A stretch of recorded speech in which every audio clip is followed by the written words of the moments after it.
ইসলাম সম্প্রদায় ঈদুজ্জোহা উপলক্ষে রায়না থানার পুলিশের পক্ষ থেকে বৈঠক। আর কিছুদিন পরই অর্থাৎ আগামী সোমবার বিশ্বজুড়ে সাথে পূর্ব বর্ধমান জেলা জুড়ে পালিত হবে ইসলাম সম্প্রদায় মানুষজনদের ঈদ উল আজহা উৎসব।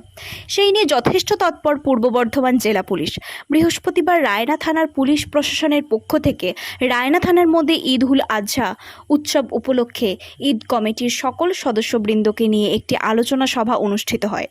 এই আলোচনা সভায় উপস্থিত ছিলেন এসডিপিও অভিষেক মণ্ডল, সিআইসি তপন কুমার বসাক, রায়না থানার ওসি পুষ্পেন্দু জানা, সেহারা ফাঁড়ির ইনচার্জ কৃপাসিন্ধু ঘোষ, রায়নার বিধায়ক শম্পাধারা, রায়না ১ পঞ্চায়েত কমিটির কর্মাধ্যক্ষ এবং রায়না ১ ব্লকের ঈদ কমিটির সমস্ত সদস্যরা। শান্তি, সহমর্মিতা, ভ্রাতৃত্ববোধের ত্যাগের মহিমায় মহিমান্বিত ইসলাম ধর্মের মানুষদের দ্বিতীয় বৃহত্তম ধর্মীয় উৎসব ঈদ উল আজহা। মূলত এই উৎসব হলো ত্যাগের প্রতীক। তাই আজকের এই আলোচনায় আলোচ্য বিষয়গুলো হলো নিজ নিজ এলাকায় কোনো রকম বিশৃঙ্খলা সৃষ্টি যাতে না হয় সেদিকে খেয়াল রাখতে হবে এবং সমস্ত এলাকায় শান্তি শৃঙ্খলা বজায় রেখে উৎসবে সামিল হতে পারেন সমস্ত ইসলাম সম্প্রদায়ের মানুষজন। কোথাও কোনো অপ্রীতিকর ঘটনা ঘটলেই সঙ্গে সঙ্গে স্থানীয় পুলিশ প্রশাসনের সঙ্গে যোগাযোগ করতে হবে। সাথেই সমস্ত এলাকায় সম্প্রীতির বাতাবরণ রাখতে হবে।